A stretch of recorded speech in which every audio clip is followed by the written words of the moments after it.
పరిశుద్ధ బైబిల్ గ్రంథంలో నుంచి కీర్తనల గ్రంథము 114వ కీర్తన 8వ వచనము. ఆయన బండను నీటి మడుగుగాను, చెక్కుముక్కి రాతి బండను నీటి ఊటలుగాను చెయ్యువాడు. హల్లెలూయా, దేవునికి మహిమ కలుగునుగాక. కాబట్టి నా ప్రియ దేవుని బిడ్డలారా, ఇక్కడ రాయబడినటువంటి వాక్యపు భాగంలో నుంచి ఆయన చేసినటువంటి అద్భుతాల గురించి రాయబడినటువంటి మాటలవి. బండను నీటి మడుగుగాను, చెక్కుముక్కి రాతిని నీటి ఊటలుగాను చెయ్యువాడు ఆయన. చెప్పండి, మన దేవుడు చేసే దేవుడు. దేవునికి మహిమ కలుగునుగాక. ముందుకు నేను చూపిస్తాను ఆయన ఏమి చేసే దేవుడు, ఏమి చేయబోతున్నటువంటి దేవుడు, నీ జీవితంలో ఆయన ఏమి చేయగలిగినటువంటి వాడై ఉన్నాడో. ఇక్కడ కీర్తనాకారుడు ఆయనని కీర్తిస్తూ ఆయన చేసినటువంటి అద్భుతాలను గురించి ఘనపరుస్తూ ఆ ఒక్క వచనంలో బండను నీటి మడుగుగాను, చెక్కుముక్కి రాతిని నీటి ఊటలుగాను చెయ్యువాడు. చూడండి, ఇక్కడ బండ వేరు, చెక్కుముక్కి రాతి వేరు. దేవుడు ఇక్కడ రెండు అద్భుతాలు చేశాడు. ఒకటి, బండ అంటే పర్వతాలు కింద ఉన్నటువంటి ప్రాంతంలో ఇశ్రాయేలు ప్రజల కొరకు మోసే ద్వారా కొట్టబడిన తర్వాత వచ్చినటువంటి బండ. ఇది నీరు ఈ బండ నుంచి వచ్చి ఇశ్రాయేలు ప్రజల యొక్క దాహాన్ని తీర్చినటువంటి బండ. రెండోదిగా అక్కడ రాయబడింది పిల్లరా, చెక్కుముక్కి రాతి నుంచి నీటి ఊటలను. ఒక 4-5 ప్రధానమైనటువంటి విషయాలు చెప్పి మరొక్కసారి మన ఆత్మీయ జీవితాలు ప్రభు వైపు మలచడానికి నేను ప్రయత్నం చేస్తాను. దేవునికి మహిమ కలుగునుగాక. కాబట్టి మొదటి సందర్భంలో ఇక్కడ 2 అద్భుతాలు రాయబడింది. మొదటి సందర్భంలో పర్వతం కింద భాగము నుండి అద్భుతం చేశాడు బండ నుంచి. అపోస్తలుడైనటువంటి పౌలు మొదటి కొరింథీ 10:3-4 వచనాల్లో ఆ బండ క్రీస్తే అని చెప్తాడు. దేవునికి మహిమ కలుగునుగాక. ఇశ్రాయేలు ప్రజలను వెంబడిస్తున్నటువంటి ఆ పర్వతపు దిగువ భాగమున ఉన్నటువంటి బండను గురించి క్రొత్త నిబంధన కాలంలో లేక క్రొత్త నిబంధనలో కొరింథీ సంఘానికి పౌలు గారు ఇశ్రాయేలు ప్రజల యొక్క దాహమును తీర్చినటువంటి బండను గురించి మాట్లాడుతున్నాడు. ఆ బండ మన ప్రభువైనటువంటి యేసుక్రీస్తే. దేవునికి మహిమ కలుగునుగాక. హల్లెలూయా. ఆయన ఏమి చేయగలిగినటువంటి వాడు? బండలో నుంచి నీళ్లను తన ప్రజల కొరకు రప్పింపజేయగలిగినటువంటి వాడు. దేవునికి మహిమ కలుగునుగాక. రెండోదిగా అక్కడ రాయబడింది పిల్లరా, చెక్కుముక్కు రాతి నుండి నీటి ఊటలను. చదవము ఒకసారి. చెక్కుముక్కి రాతి బండను, చెక్కుముక్కి రాతి బండను నీటి ఊటలుగాను చేయువాడు. దేవునికి మహిమ కలుగునుగాక. ఈ చెక్కుముక్కి రాయి అనేది పర్వత శిఖరమున ఎత్తైనటువంటి స్థలంలో ఉండేది చెక్కుముక్కి రాతి అనేది. బండేమో పర్వత దిగువన ఉన్నటువంటిది. చెక్కుముక్కి రాతి ఏమో ఎత్తైనటువంటి శిఖరంపై ఉండేది. దేవునికి మహిమ కలుగునుగా. అంటే ఈ బండలో 2 అద్భుతమైనటువంటి పాఠాలు మనకు నేర్పిస్తుంది. దిగువ భాగం ఉన్నటువంటి ఈ బండ యేసుక్రీస్తు ప్రభువారు తనను తాను తగ్గించుకున్నటువంటి స్థితిని చూపిస్తుంది. అది దేవునికి మహిమ కలుగునుగా. ఆయన దీనత్వాన్ని చూపిస్తుంది. పర్వత దిగువన ఉన్నటువంటి బండేమో యేసుక్రీస్తు యొక్క దీనత్వాన్ని, తగ్గింపు జీవితాన్ని చూపిస్తుంది. ఈ రోజున యేసయ్యను వెంబడిస్తున్న నీవు తగ్గించుకునే స్వభావం నీకుందా?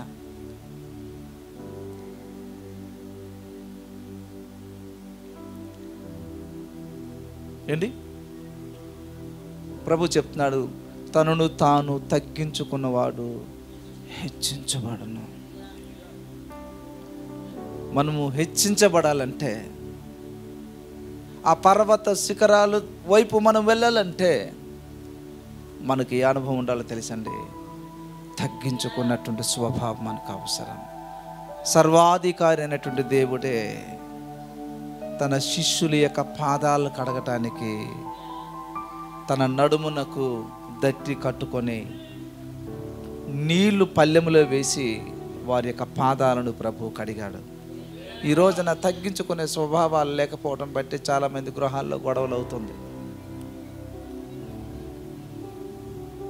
తగ్గించుకున్నటువంటి వారు రేపు హెచ్చించబడతారు, తగ్గించుకున్నటువంటి వారే వాడబడతారు, తగ్గించుకున్నటువంటి వారు రేపు పరలోక రాజ్యంలో ఉంటారు. పిల్లరా, దేవునికి మహిమ కలుగును గాక.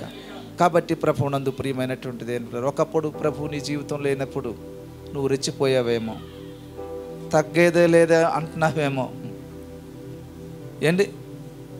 కానీ వాక్యం చెప్తుంది, లోకమేమో తగ్గేది లేదంటుంది, కానీ వాక్యం మాట్లాడుతుంది నువ్వు తగ్గు. నువ్వు ఎంత తగ్గితే అంత హెచ్చించబడతావు. దేవునికి మహిమ కలుగునుగా. హల్లెలూయా. దేవునికి స్తోత్రము కలుగునుగా. హల్లెలూయా. కాబట్టి ఈ పర్వత దిగువ భాగమున్నటువంటి బండ మన ప్రభు తనను తాను తగ్గించుకున్నటువంటి దానికి గుర్తుగా కనిపిస్తుంది. ఎంతగా తగ్గించుకున్నాడో తెలుసు. ఆయన ధనవంతుడై ఉండి మన నిమిత్తము దరిద్రతను అనుభవించాడు. ఆయన పశువుల పాకలోకి దిగిపోయాడు. ఆయన పర్వతాల మీద ప్రార్థనలు చేశాడు, గ్రామ గ్రామాలకు సువార్తను ప్రకటించాడు. ఏది నీ తగ్గింపు? మందిరానికి వచ్చేటప్పుడు తగ్గింపు లేదు. కాలు తగిలితో ఒప్పుకోవు. మీరు కూర్చోలేకపోతే కూర్చొని, అనారోగ్యంతో ఉన్నటువంటి వారికే కుర్చీలు సంఘంలో, ఆరోగ్యం కలిగినటువంటి వారు అవసరం లేదు, కూర్చోవాలి నువ్వు కిందన. దేవునికి మహిమ కలుగునుగా. కాబట్టి నా ప్రియ దేవుని బిడ్డలారా, ఈ రోజున చాలామంది ఆశీర్వాదాలు పొందుకుపోవడానికి గల కారణాలు ఏంటో తెలుసా? ఇంకా వారి జీవితాల్లో ఆత్మీయత జీవితంలో తగ్గింపు స్వభావాలు లేకపోవడం బట్టి. వీడికి బండిస్తే ఏం జరుగుతుందో దేవుడికి తెలుసు. సైకిల్ తోటే పైకి ఎత్తుకుంటా తిరిగినటువంటి వాడు వీడికి బండి కొని చేస్తే ఏమని ఉంచుతాడా? ఏంటి, సైకిల్ సరిగ్గా తోలడం లేదు, అలా తోడుకేమో మరి బైక్ ఇస్తే ఎలాగ ఉంటుంది పరిస్థితి? వాడు జైల్లోకి వెళ్తాడు, లేక గోతిలోకి వెళ్తాడు, నీవు రేపు కోర్టులో నిలబడవలసి వస్తుంది. కాబట్టి పిల్లరా, దేవుని పిల్లలారా, మన పిల్లలకు మనం నేర్పించవలసింది ఏంటో తెలుసా? తగ్గింపు జీవితం గురించి నేర్పించాలి. చాలా రకాలైనటువంటి దాన్ని మన పిల్లలకు నేర్పిస్తాం. చదువుకోవడానికి వేగంగా పంపుతాం, స్కూల్కి టైం అయిపోతుంటే వేగంగా 1 గంట ముందే లేపుతాం, ఆటో వచ్చేస్తుంది పిల్లల కొరకని వేగంగా లేపుతావు. నీ పిల్లలకి ఎప్పుడైనా దేవుని గుడికి తీసుకెళ్ళడానికి ఎప్పుడైనా లేపావా? పండుకున్నటువంటి వారికి మందిరానికి తీసుకెళ్లాలన్నటువంటి జ్ఞానం నీకుందా? ఈ రోజున చాలామంది యవ్వనస్తులు పిల్లలు పాడైపోవడానికి గల కారణం ఎవరో తెలుసా? వారి తల్లిదండ్రుల కారణాలు. పిల్లరా, వీరు గుడికి వెళ్తారు, వారు గుడికి రారు. వీరు ప్రార్థన చేస్తారు, వాళ్ళు ప్రార్థన జీవితాన్ని నేర్పించరు. నా ప్రియ దేవుని బిడ్డలారా, నా ప్రభు తనను తాను ఎంతగా తగ్గించుకున్నాడో చూడండి. ఆయన ధనవంతుడు, ఐశ్వర్యవంతుడు, సర్వాధికారి అయినటువంటి దేవుడు. మన నిమిత్తము ఆయన దరిద్రతను అనుభవించాడు, తగ్గించుకున్నాడు. ఒకటి, ఆ యొక్క బండ పర్వత దిగువ భాగమున ఉన్నటువంటి బండ చూడండి, అది యేసుక్రీస్తు యొక్క తగ్గింపు జీవితానికి గుర్తు. దేవునికి మహిమ కలుగునుగాక. హల్లెలూయా. దేవునికి మహిమ కలుగునుగాక. కాబట్టి ప్రభునందు ప్రియులారా, రెండోదిగా చెక్కుముకి రాయి, చెక్కుముకి రాతి. కాబట్టి నా ప్రియ దేవుని బిడ్డలారా, జాగ్రత్తగా వినండి. ఇక్కడ దేవుడు చేసినటువంటి 2 అద్భుత కార్యాల గురించి రాయబడింది. ఒకటేమో బండ నుంచి నీటి మడుగులను, చెక్కుముక్కి రాతి నుంచి నీటి ఊటలను. Praise God. నీటి ఊటలు అంటే అది ప్రవహిస్తూనే ఉంటుంది, పాడుతూనే ఉంటుంది. దేవునికి మహిమ కలుగును గాక. హల్లెలూయా. కాబట్టి రెండోది, చెక్కుముక్కు రాతి అనేది ఎత్తైనటువంటి పర్వత శిఖరపు యొక్క అంచులో దొరికేది. అంటే ఆ యొక్క ఎత్తైన పర్వత శిఖరపు అంచులో ఉన్నటువంటి ఈ చెక్కుముక్కు రాతి యేసుక్రీస్తు యొక్క మహిమోన్నతమైనటువంటి దాన్ని గుర్తుగా చేస్తుంది. యేసుక్రీస్తు యొక్క ఔన్నత్యాన్ని, యేసుక్రీస్తు యొక్క మహిమ కలిగినటువంటి ఆ యొక్క స్థాయిని ఇది చూపిస్తుంది. యేసుక్రీస్తు ప్రభువారు చాలామంది అనుకుంటున్నారు శిలువ మీద దిక్కులేనటువంటి వాడుగా ఉండిపోయాడు అనుకుంటారు. ఆయన ఎందుకు వచ్చాడో తెలుసా? నీ ఆత్మీయ జీవితాన్ని సరిచేయటానికి, నీ పాప రోత జీవితాన్ని కడిగి నిన్ను మోక్షానికి తీసుకెళ్ళడానికి దేవుడే నరావతారిగా లోకానికి వచ్చాడు. ఆయన దేవునికి మహిమ కలుగును గాక. హల్లెలూయా. ఇప్పుడు చెక్కుముక్కి రాతి ఎక్కడ దొరుకుతుంది? పర్వత దిగువ భాగం దొరకదు. ఇది ఎత్తైనటువంటి పర్వతపు అంచులో దొరికేదే ఈ చెక్కుముక్కి రాతి. ఈ ఎత్తైన స్థితిలో ఉన్నటువంటి ఆ చెక్కుముక్కి రాతి మన మహిమ కలిగినటువంటి ప్రభువు యొక్క మహిమ కలిగినటువంటి స్థాయిని కనిపిస్తుంది. దేవునికి మహిమ కలుగునుగాక. ఆయన ఇప్పుడు తండ్రి అయినటువంటి దేవుని దగ్గర ఎవరు కూడా సమీపించలేనటువంటి తేజస్సులో ఆయన ఉన్నాడు. ఎవరు కూడా ఆయన చూడలేరు, ఎవరు కూడా ఆయన దగ్గరికి వెళ్ళలేరు. అటువంటి మహిమ కలిగినటువంటి స్థానంలో ఆయన ఉన్నాడు. ఆ మహిమ కలిగినటువంటి రాజ్యంలోనికి తీసుకెళ్ళడానికే ఆయన అన్నాడు, యోహాను సువార్త 14:1 మీ హృదయాలను కలవరపడనీయుకుడి, దేవుని యందు విశ్వాసం ఉంచి ఉన్నారు, నా తండ్రి వింట అనేక నివాస స్థలములు కలవు, నిన్ను మరలా వచ్చి నేనుండు స్థలములో మీరులో ఉండలాగున స్థలాన్ని సిద్ధపరచడానికి వెళ్తున్నాను. మొదటి రాకట్లో ఎలాగున్నాడు ఆయన? పర్వతపు దిగువ భాగం ఉన్నటువంటి బండలాగా ఉన్నాడు, తగ్గించుకున్నాడు. ఆయన జననం మరణం పునరుత్థానం అయిపోయి తిరిగి తండ్రి సన్నిధానానికి వెళ్ళిపోయేటప్పుడు ఎలాగున్నాడు తెలుసా? మహిమ కలిగిన రాజుగా ఉన్నాడు. మహిమ సింహాసనం మీద ఉన్నాడు ఆయన, ధవల సింహాసనము. ఎవరు కూడా ఆయనకి సమీపించలేనటువంటి తేజస్సులు ఆయన ఉన్నారు. కాబట్టి ప్రభునందు ప్రియమైనటువంటి దేవుని బిడ్డలారా, మనము పర్వత దిగువ భాగం నుంచి కృప నుండి అధికమైన కృపలోకి వెదగాలి. మనము కృప నుంచి అధికమైనటువంటి కృపలోనికి మనం ప్రయాణం చేయాలి. మళ్ళీ డౌన్ వైపు వెళ్ళకూడదు. నువ్వు చెక్కుముక్కి రాతి యొక్క అనుభవాన్ని పొందడానికి నువ్వేం చేయాలి తెలుసా? పర్వత శిఖరం అనబడినటువంటి అనుభవాల గుండా నువ్వు పైకి వెళ్ళాలి. దేవునికి మహిమ కలుగునుగాక. ఆ మహిమ స్వరూపము కలిగినటువంటి క్రీస్తులోనికి మనం ఎప్పుడు మహిమపరచబడతాం తెలుసా? ఆ మహిమ కలిగినటువంటి శిఖరానికి నువ్వు ఎక్కడము. Praise God. ఒక ఉదాహరణ మీకు నేను చెప్తాను. కోడి గుడ్లు పెట్టాక 21 దినాలు ఆ గుడ్ల మీద అది కూర్చుంటుంది పిల్లలు. ఒకవేళ తల్లి కోడి ఆ గుడ్ల మీద కూర్చోకపోతే ఆ గుడ్లలో ఉన్నటువంటి ఆకారము కుళ్ళిపోతుంది పిల్లల, కంపు కొడుతుంది. ఆకారం వచ్చేంత వరకు కూడా రెక్కల క్రింద ఆ గుడ్లను పెట్టుకోవాలి తల్లి. సంఘం కూడా నేను ఏం చేస్తుందో తెలుసా? సంఘం అనేది క్రీస్తు యొక్క రెక్కలేదే. ఈ రెక్కల కిందకు వచ్చే ప్రతి ఒక్కరి యొక్క స్వరూపాలు ఎలా మార్చబడతాయో తెలుసా? తల్లి కోడి ఎలాగైతే ఉందో చెప్పాలి, సేమ్ అదే ప్రింట్ వస్తుంది. యేసు క్రీస్తు రెక్కలు అనబడినటువంటి సంఘము కింద నువ్వు నివాసం చేస్తేనే క్రీస్తు స్వరూపం నీలోకి వస్తుంది. నువ్వు మందిరానికి ఎగ్గొట్టేసి ప్రార్థన స్థలాలను వదిలేసి లోక సంబంధమైన కార్యకలాపాల కోసం నువ్వు తిరిగితే ఏమవుతావు తెలుసా? గుడ్డు ఏమైపోద్దంట? కరిగిపోయింది అంటారు. దాన్ని తీసుకెళ్ళి చెత్త కుప్పలు పడేయడమే. నా ప్రియ దేవుని బిడ్డలారా, చెత్త కుప్పలో పడివేయడానిక మనం వచ్చాము ఇక్కడికి? నరకానికి వెళ్ళడానిక మనల్ని ప్రభువు పిలుచుకున్నాడు? నువ్వు ఎక్కవలసిందేటో తెలుసా? చెక్కుముక్కి రాతి అనబడినటువంటి క్రీస్తు మహిమ కలిగినటువంటి స్థలానికి నువ్వు చేరడమే నీ గమ్యము. దేవునికి మహిమ కలుగునుగాక. హల్లెలూయా. జాగ్రత్తగా వినండి. ఈ చెక్కుముక్కి రాతి నుంచి ఏం చేస్తారో తెలుసా? నిప్పును పుట్టిస్తారు. దేని ద్వారా? చెక్కుముక్కి రాతి ద్వారా ఏం కలుగుతుందో తెలుసా? నిప్పును పుట్టిస్తారు. Praise God. హల్లెలూయా. అంటే జాగ్రత్తగా వినండి. నిప్పును పుట్టించడం అంటే వెచ్చదనాన్ని, ఉజ్జీవాన్ని పుట్టించడం, మారు మనసు వైపు మన ప్రజలను తీసుకుని వెళ్ళటము. దేవునికి మహిమ కలుగునుగాక.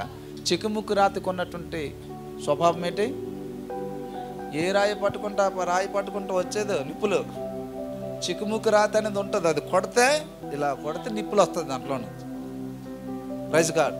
కాబట్టి ప్రభునందు ప్రియమైనటువంటి దేవుని బిడ్డలారా, పర్వత దిగువ భాగంలో ఉండిపోయావా? తగ్గించుకుంటున్నావు, మంచిది. కానీ నువ్వు మహిమ నుంచి అధిక మహిమలోనికి నువ్వు రావాలి. దేవునికి మహిమ కలుగునుగాక. హల్లెలూయా. దేవునికి స్తోత్రము కలుగునుగాక. కాబట్టి ప్రభునందు ప్రియమైనటువంటి దేవుని బిడ్డలారా, ఒక భక్తుడు ఇలాగా ప్రభువుకు అడుగుతాడు, నా ముఖాన్ని. యెషయా గ్రంథము 50వ అధ్యాయము 7వ వచనం చదవండి ఒకసారి. ప్రభువగు యెహోవా నాకు సహాయం చేయువాడు గనక నేను సిగ్గుపడలేదు. నేను సిగ్గుపడనని ఎరిగి నా ముఖమును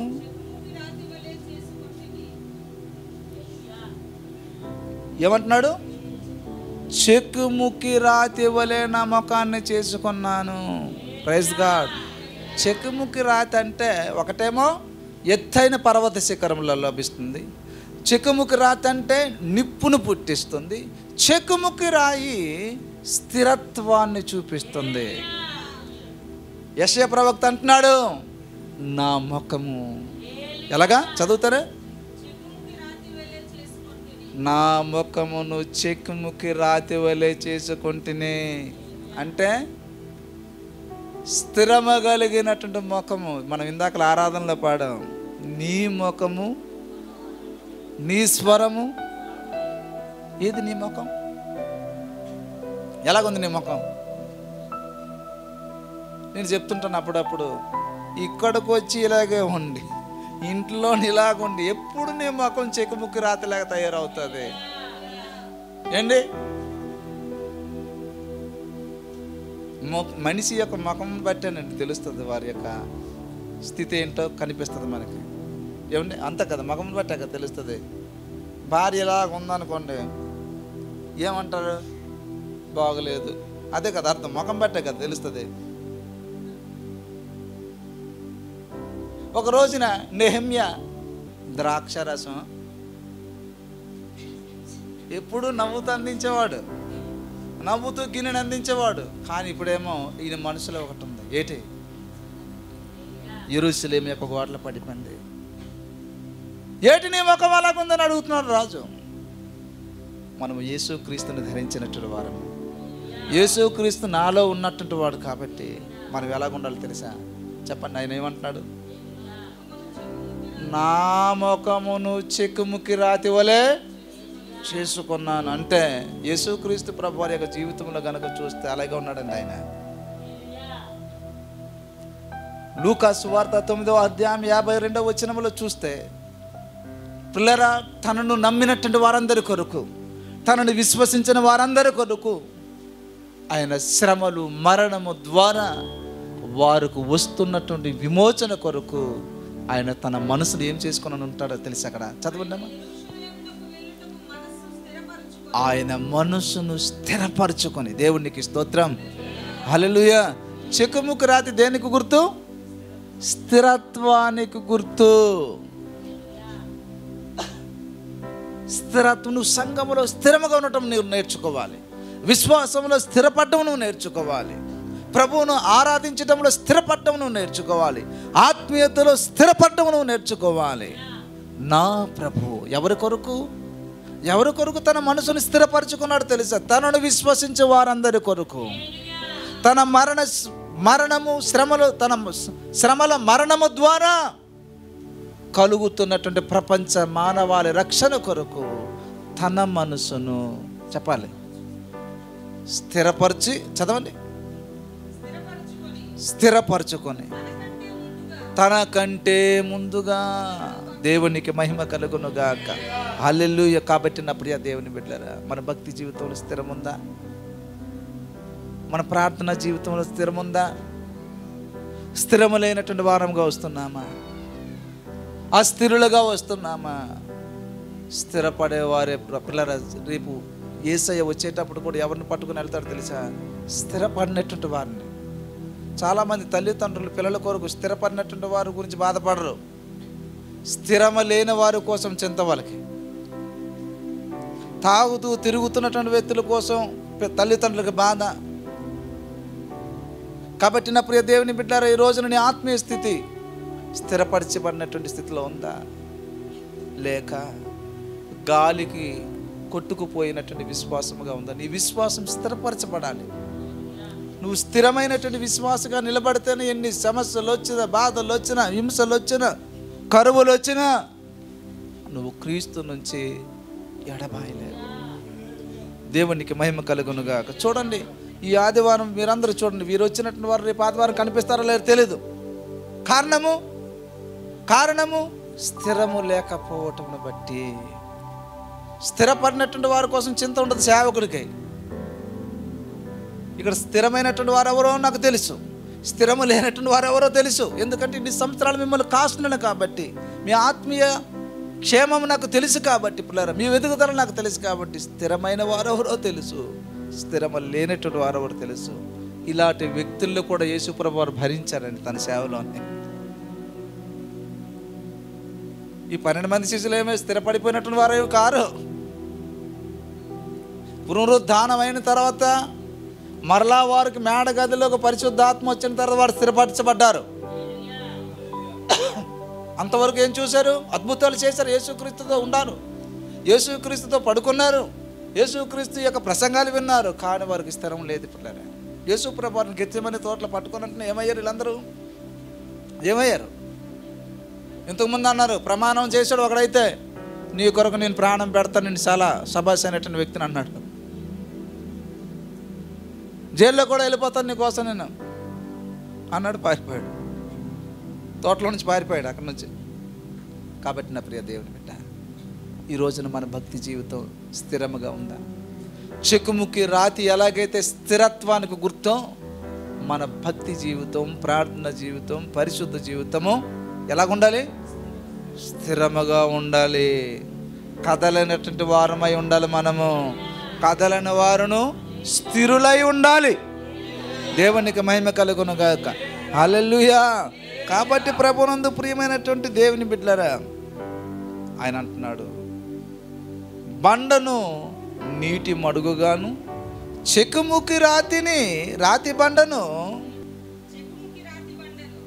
చెక్కుముక్కి రాతి బండను నీటి ఊటలుగా చేస్తాను. నేను నిప్పు వచ్చినటువంటి వస్తువు నుంచి ఏం రప్పిస్తానంటున్నాడు ఆయన?